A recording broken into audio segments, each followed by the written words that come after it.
Shalom. Selamat pagi saudara-saudara yang Tuhan kasihi. Pada pagi hari ini, kita akan belajar firman Tuhan. Namun, sebelum kita memulai renungan pagi ini, mari terlebih dahulu kita berdoa. Bapa yang baik, Bapa pengasih di dalam kerajaan sorga, pada pagi ini kami rindu mendengarkan firman-Mu. Biarlah kiranya firman ini bisa menjadi berkat untuk kami yang mendengarkan. Berkati kami dalam aktivitas kami hari ini, kiranya Tuhan Yesus beserta dengan kami. Berkati kami dalam setiap pergumulan kami, agar kami bisa melewatinya dengan tuntunan Roh Kudus. Inilah yang menjadi doa dan permohonan kami, karena kami berdoa hanya di dalam nama Tuhan Yesus Kristus. Amin.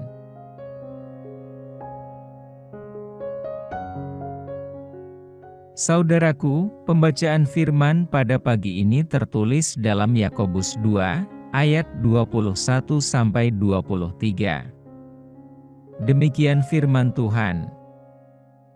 Dengan jalan demikian genaplah nas yang mengatakan, lalu percayalah Abraham kepada Allah, maka Allah memperhitungkan hal itu kepadanya sebagai kebenaran. Karena itu Abraham disebut sahabat Allah. Saudara, banyak hal yang dapat kita nikmati jika kita menjadi sahabat dari orang yang berpengaruh. Jika kita ingin menjadi sahabat Tuhan, maka kita harus belajar dari seorang tokoh, yaitu Abraham yang fokus hidupnya hanya kepada Tuhan. Ayat 21.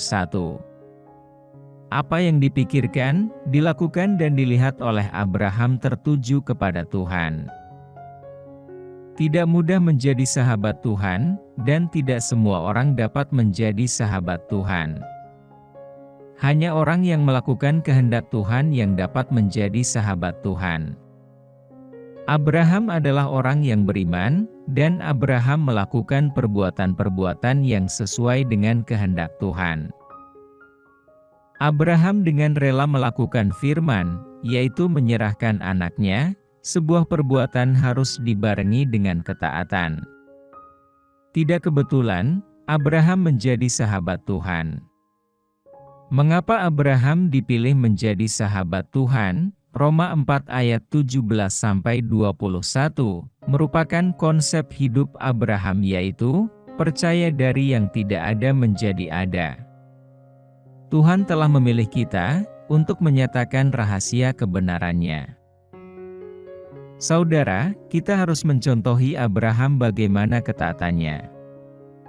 Abraham tidak bimbang, karena bimbang merupakan cara iblis untuk menjatuhkan hidup kita. Kita harus mengimani bahwa segala sesuatu dapat terjadi dalam hidup kita, walaupun kelihatannya tidak mungkin. Banyaklah memperkatakan bahasa iman, dan dibarengi dengan kesetiaan dan ketaatan sehingga semua yang kita kerjakan selaras dengan kemauan firman Tuhan. Abraham tidak bimbang dengan janji Allah. Belajarlah mulai dari hal-hal yang kecil, dengan bermodalkan jangan bimbang. Tetaplah percaya, bahwa Yesus adalah Tuhan yang selalu sanggup menolong kita. Contoh, orang yang bersahabat dengan Tuhan adalah dalam Daniel 1 ayat 1-9. Bagaimana 4 orang muda yang dibawa ke istana raja, untuk memperoleh fasilitas dari kerajaan.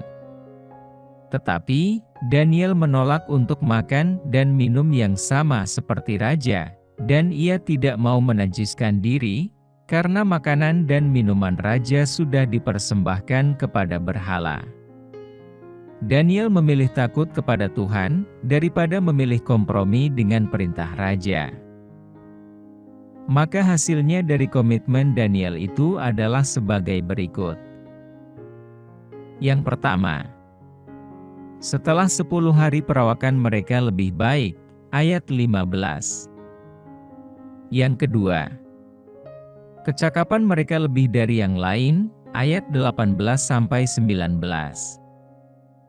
Yang ketiga, 10 kali lipat menjadi pintar. Ayat 20. Saudaraku, mari bersahabatlah dengan Tuhan sehingga kita bisa menerima perjanjian Allah berlaku dalam kehidupan kita. Amin. Demikianlah renungan firman Tuhan pada hari ini, semoga menjadi berkat bagi kita semua. Dan sebelum kita memulai segala aktivitas di pagi hari ini, mari kita berdoa. Bapa kami yang di surga, Bapa yang kami panggil dalam nama Tuhan Yesus Kristus.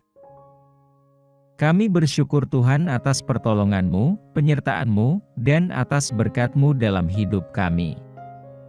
Dan bersyukur atas kebaikan Tuhan pada hari ini tak berkesudahan kasih setia Tuhan.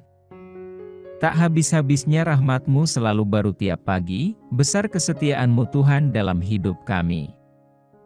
Terima kasih buat firman-Mu pada hari ini.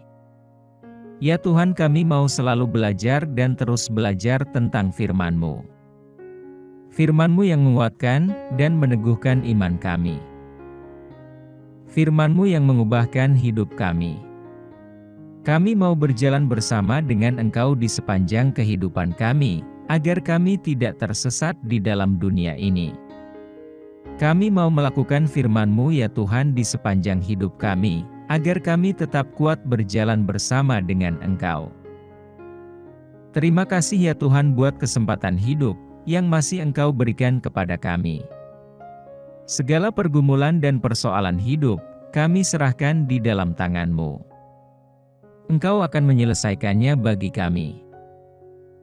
Bapa, hamba berdoa buat saudara-saudaraku yang sudah mendengarkan renungan hari ini, yang saat ini sedang mengalami sakit penyakit, pergumulan, masalah kebutuhan ekonomi. Kiranya Engkau jamah, sembuhkan dan pulihkan. Berkati perekonomian mereka, serta berikan jalan keluar di setiap pergumulan masalah yang mereka sedang hadapi. Dan ajarlah kami ya Tuhan, untuk selalu berharap dan percaya sepenuhnya kepada Tuhan Yesus. Kiranya Engkau terus memberkati kehidupan kami, keluarga kami, sanak saudara kami, bangsa dan negara kami, pemerintah-pemerintah kami. Biarlah semuanya dalam perlindungan-Mu ya Tuhan, dan jadilah sesuai kehendak-Mu yang terbaik dalam kehidupan kami. Tuhan, inilah yang menjadi doa kami, dalam nama Tuhan Yesus kami berdoa. Amin.